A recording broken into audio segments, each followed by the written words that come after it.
Picture this. You are maybe 3 meters off the green. Right. The rough is just thick enough to be really annoying. And, your heart is thumping a little harder because you're actually having a decent round. Yeah, you really want to save par here. Exactly. So what do? I mean, what do most of us do?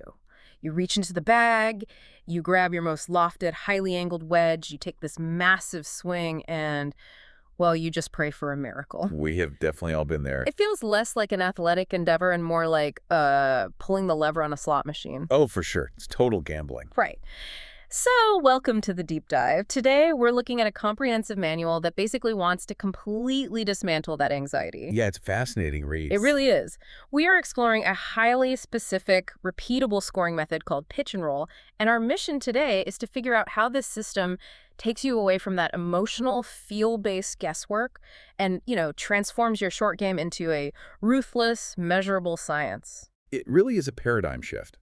I mean, we are moving from a mindset of hoping and gambling to a mindset of predicting and engineering.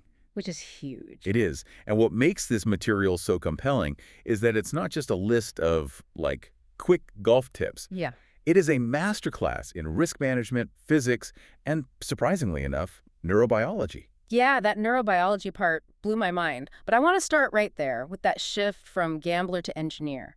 Because the instinct for most amateur golfers is to, just embrace the chaos. Right. They want the hero shot. Exactly. We want the heroic, high-spinning shot that lands perfectly next to the pin. How does the pitch and roll system actually rewire that instinct? By mercilessly eliminating unnecessary variables. I mean, think about it. When you try to hit a high-lofted shot, you're introducing massive computational demands on your brain. Like doing advanced calculus on the fly. Basically, yeah. You're asking your body to execute a high-speed swing, perfectly control the launch angle, calculate the wind, predict the spin rate, and guess exactly how the ball will react when it hits the turf. It's too much. It is. The engineer looks at that situation and asks, how do I simplify the math? And the answer the system provides is absolute. If a standard, low-flying pitch and run solves the problem, it is always the correct shot. Right. Period. Always.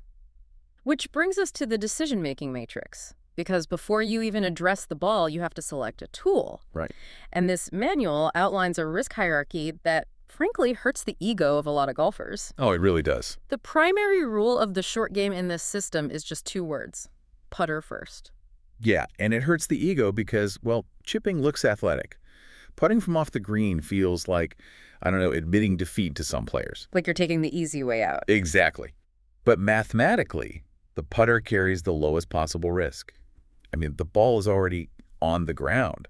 It's already doing what you eventually wanted to do, which is roll. Right. The putter removes the air entirely, which means you instantly eliminate wind, launch angle, and landing spin from your variables. You just deleted all that math. But obviously, the putter isn't always viable. Sometimes there's a sprinkler head in your path or, the fringe is just too shaggy. Sure. So if you can't use the putter, the system dictates you must climb what it calls the risk ladder. The ladder is everything. You start at the 6-iron, then you go to the 7-iron, 8-iron, 9-iron, pitching wedge, gap wedge, sand wedge, and finally, only if you're absolutely forced to, the lob wedge. That progression is non-negotiable. Okay, so here is where I have to play devil's advocate for anyone who plays this game every weekend. Bring it on. Hitting a 6-iron from just off the green feels incredibly foreign. Oh, absolutely. It's awkward at first. Right. If I practice with my sand wedge 100 times a week and my body feels super comfortable with it, why shouldn't I just use the tool I know intimately? Because comfort does not change physics. Ouch. Fair point. It's true. The fundamental principle driving this ladder is that low loft equals low risk and high loft equals high risk. Think about how energy is transferred. A 6-iron has a relatively flat face. When you strike the ball, that energy transfers directly into the back of the golf ball, moving it forward predictably. Like hitting a pool ball straight on. Perfect analogy. Yeah. But a sand wedge has a highly angled face. You are essentially sliding the club under the ball, delivering a glancing blow. Ah, okay. And any slight variation in how that angled face interacts with the grass or how much moisture is on the blade wildly changes the friction and the resulting spin. Ah, so a glancing blow means you're relying heavily on perfect friction to predict the distance. Precisely. You're adding so much risk. Yeah. And to address your point about comfort with the sand wedge, this system is brilliant because the pitch and roll physical motion never actually changes. Wait, really? Yeah, you are not inventing a new awkward swing for the 6-iron. You are making the exact same stroke you would make with your pitching wedge. Oh, wow. The swing is the constant. The club is just the variable you swap out to change the trajectory. Okay, so if the 6-iron is mathematically the safest bet, that raises a massive physical problem for the golfer. The landing spot. Exactly. You now have to be incredibly precise about where the ball actually hits the ground. Which brings us to what this text calls the landing window. Right. The landing window is the acceptable zone where a ball can hit the turf and still roll out to the correct final distance. And this is where the relationship between loft and window size gets incredibly counterintuitive. It really does. Mhm. Because when you use that low-risk 6-iron, the manual notes that your landing window is actually microscopic. Yeah, we're talking about a target zone of maybe 20 to 25 centimeters. That is the size of a dinner plate. Exactly. Because the ball is coming in low and hot, it releases aggressively. If you miss your landing spot by, say, half a meter, the ball might roll way past the hole. It's unforgiving on the landing. But on the complete opposite end of the spectrum, if you use a 60-degree lob wedge, the text says the landing window is massive. It is huge. I mean, you could miss your landing spot by 3 meters and still end up relatively close to the pin. So it's a huge trade-off. Using a 6-iron is like trying to thread a needle. You have to hit that dinner plate perfectly. Right. Whereas using a lob wedge is like throwing a dart at a giant dartboard. You have this massive target area. But there's a catch. Yeah, the catch is that the dartboard itself is violently bouncing around because the high loft makes the actual strike so difficult to control. That dartboard analogy is perfect. And the physics behind why that lob wedge has such a massive landing window is really fascinating. It has a built-in self-correction mechanism. Okay, break that down for us. Imagine you're holding your 60-degree wedge and you swing just a little bit too aggressively. Oh, your stomach drops immediately. You just know you sent the ball into the parking lot. Exactly. Your brain totally panics. But what happens physically, that extra speed you just generated creates more friction across the club face. Right? More friction means significantly more backspin. The ball launches higher into the air. And when it finally hits the green, that massive amount of extra spin bites violently into the turf, drastically acting like a brake. Wow. So you flew the ball farther than you intended, but the extra spin makes it roll significantly less. The mistake literally cancels itself out. Exactly. The final resting distance remains surprisingly stable because the physics self-correct. And honestly, this is entirely why amateur golfers are addicted to high-lofted clubs. Because it bails them out. Yeah.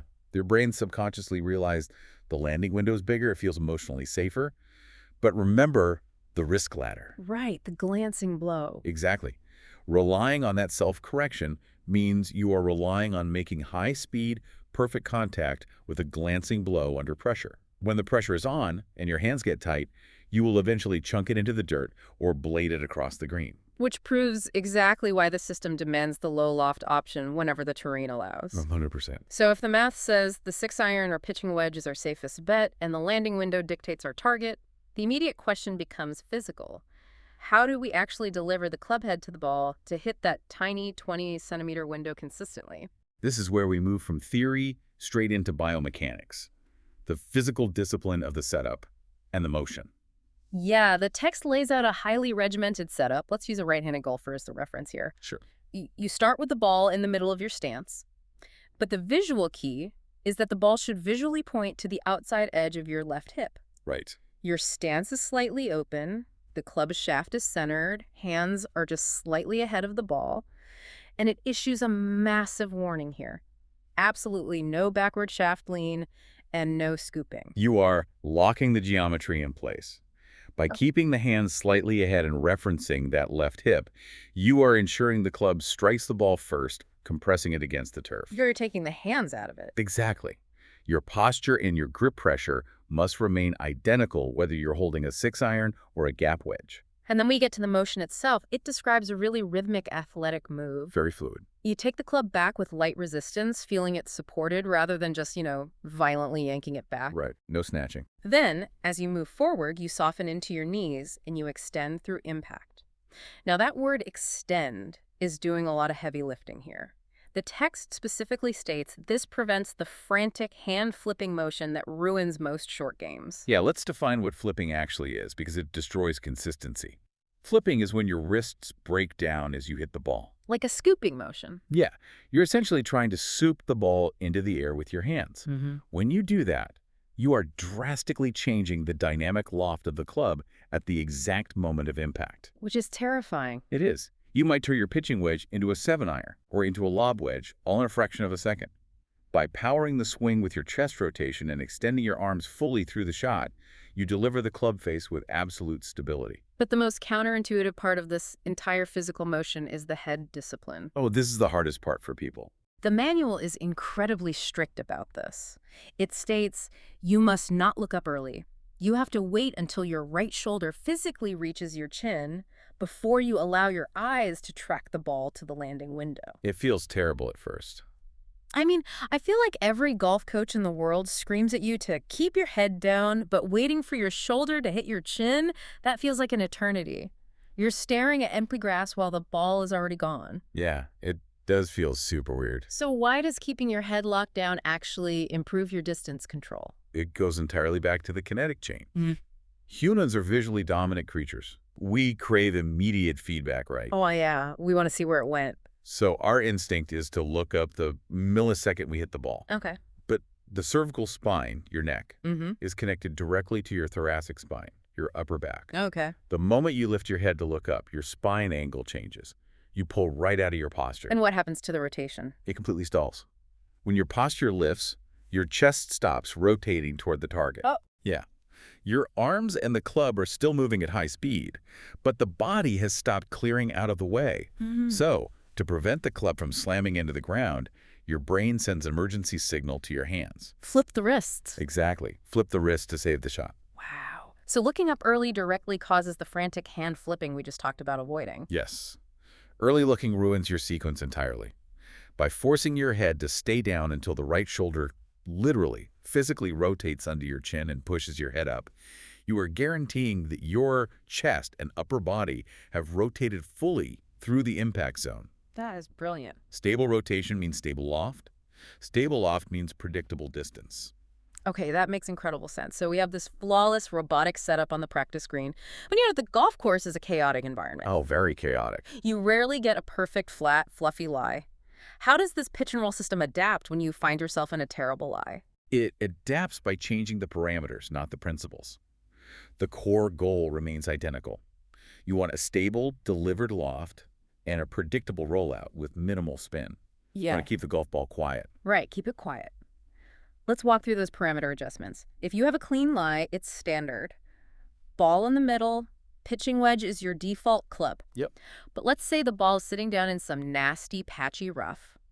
The manual dictates you move the ball back in your stance to the inside of your right foot. But crucially, it also tells you to switch to a gap wedge. And we really need to explain the mechanics of this because it trips up a lot of players. Right, because the text explicitly warns that you are not switching to the gap wedge to hit the ball higher. So why change clubs just because the ball moved back in your stance? It is all about the angle of attack. When you move the ball back toward your trail foot, you are naturally going to strike the ball much earlier in your swing arc. Okay. That means the club is traveling on a much steeper, more downward trajectory when it makes contact. This steep downward strike naturally delocks the club face. So if I kept my standard pitching wedge and hit down on it that steeply, I'd essentially be turning it into an 8-iron at impact. Exactly. The ball would launch far too low, come out way too hot, and blow right past your landing window. Ah, I see. By switching to the gap wedge, which has more built-in loft, you are mathematically offsetting that steep angle of attack. Yeah. You are essentially zeroing out the change, ensuring the ball still launches with the exact same flight and rollout as your standard pitching wedge shot. So it's like driving a car in bad weather. You don't suddenly change how you steer the wheel, you just put on different tires. The physical swing is your steering, and the club you choose is the tire. That is exactly right. You are swapping the equipment to match the environmental conditions, but your technique remains pure. Love that. And if you are in the worst possible lie, say deep in a divot, the ball moves even farther back to the outside of your right foot. But the system introduces an ultimate fail-safe cue here. No matter where that ball is positioned, whether it's in the middle or way back, the club shaft must always point toward the outside edge of your left hip. That left hip reference is the anchor of the entire pitch and roll delivery. Why is locking in that specific angle so critical? Because it prevents you from trying to artificially rescue the ball. Oh. When a player sees their ball sitting in a deep divot, their immediate instinct is to try and scoop it out. Right, you want to lift it. Exactly. And if you move the ball back in your stance but keep your hands centered in your body, you create a scooping alignment. Which we know is bad. Very bad. By forcing the shaft to point to the left hip, you guarantee a forward shaft lean. You ensure you will strike down, compress the ball cleanly, and let the loft of the club do the work. You just trust the geometry. Just trust the geometry. So we have the geometry locked down. We know the physics of the loft, the mechanics of the setup, and how to adapt to the lie. Yes. But here is where the manual takes a sharp turn from physics directly into neurobiology. This is my favorite part. It's wild. You can execute the perfect motion, but if you misjudge the speed of the greens, what golfers measure on a scale called a stimp meter, the entire system falls apart. Completely. The landing window becomes utterly meaningless if the ball rolls twice as far as you expected. The system is dead on arrival without calibration. And this is where we have to fundamentally reevaluate how we think about distance control. The manual argues something really profound here. Speed is not a conscious calculation. It's a neurological agreement between your eyes, your balance system, and your physical motion. Yeah, we often treat distance like a math problem. We stand over a shot and think, okay, I need to hit this 20% harder than the last one. Guilty as charged. Right. But your brain doesn't speak in percentages. It speaks in spatial awareness and sensory feedback. So to build that sensory awareness, the system prescribes a non-negotiable pre-round calibration. Very important. You take 3 golf balls, you pick a highly specific landing spot on the practice green, exactly 5 meters away. You take your pitching wedge, adopt that left hip reference setup, and you get 3 identical shots to that window. Yep. But here is the secret sauce. After the ball hits the turf, you have to physically turn your head and watch it roll all the way to its final resting place. That physical head turn is the key to unlocking the whole system. Why? I mean, what is the head turn actually doing inside the brain? It is activating the cerebellum. Okay. The cerebellum is the region of your brain responsible for motor control, coordination, and scaling muscle outputs. Think of it like throwing a crumpled piece of paper into a trash can. Okay, yeah. You don't stand there calculating the physics of the toss, the arc, or the exact weight of the paper. You just look at the trash can, and your brain intuitively scales your muscle output to match the distance. That's so true. By hitting the golf shot, watching it hit the 5-meter landing window, and then turning your head to watch it roll out to, say, 12 meters, you are closing a vital feedback loop. So you're basically feeding it data. Exactly. You are telling your nervous system, hey, a swing of this specific length, landing at 5 meters, results in a total distance of 12 meters on this specific turf today. Wow. You do that 3 times, and your cerebellum internalizes the speed of the green. It establishes a subconscious baseline. You no longer have to guess. Your brain simply knows. Which leads to this incredible point the text makes about human survival instincts. It argues that humans are biologically hardwired to stop before the edge. Yes. Like, if you're standing on the roof of a tall building, you don't accidentally walk off the edge because your brain hits the brakes. Right. When you close a heavy car door, you instinctively pull your fingers out of the way before it slams. The manual claims that same protective instinct applies to your golf swing. It does. Your brain is brilliant at spatial boundaries. Yeah. Once your cerebellum calculates the rollout via that pre-round calibration, your nervous system knows exactly where the edge is. The edge. Yeah, and in this context, the edge is blasting the ball way past the hole. So the text literally claims you can trust a slightly longer swing because your body's built-in brakes will actively prevent you from making a truly excessive strike. Exactly. But I have to ask, how do you actually surrender to that? When you are staring down a chip shot to break 80, your cortisol is spiking, your heart is pounding, and every single instinct screams at you to micromanage your arms. How do you trust the cerebellum under that intense pressure? It is the ultimate challenge in golf, but it's precisely why this rigid structure exists. When you try to consciously micromanage your muscles under stress, you introduce tension. Intention is a swing killer. The worst. Tension destroys the athletic rhythm we talked about, and tension directly causes you to flip your hands. You surrender to the cerebellum not by blindly hoping, but by completely relying on the physics you built. Trusting the system. You pick the low-loft club, You focus entirely on the tiny landing window. You align the shaft to the left hip. You lock your head down until the shoulder forces it up. Right. The structure absorbs the anxiety. It removes the ego from the shot entirely and replaces it with a reliable subconscious execution. So what does this actually deliver for you when you step onto the course? It means the short game is no longer a random event. No more slot machines. Exactly. By prioritizing the putter, respecting the physics of the risk ladder, committing to a precise landing window, and, taking 3 minutes to calibrate your cerebellum before the round, you are engineering a dramatically better score. You really are. The promise of this manual is bold but mathematically sound. From up to 18 meters off the green, this disciplined pitch and roll approach is designed to leave you no more than half a meter from the hole. It's a brilliant deconstruction of how to play the game. It really is. And it leaves us with a much broader concept to ponder, well beyond the golf course. Oh, absolutely. If our nervous systems are inherently wired to protect us from going over the edge in physical space, if our brains already possess these perfect built-in scaling mechanisms, how much of our failure in learning any complex skill is simply because we're trying to consciously override our own neurobiology? That is a deep thought. Right. What if, instead of trying to force outcomes through sheer willpower and tension, we simply fed our brains the right data like an intentional head turn and just let the subconscious do the work it evolved to do?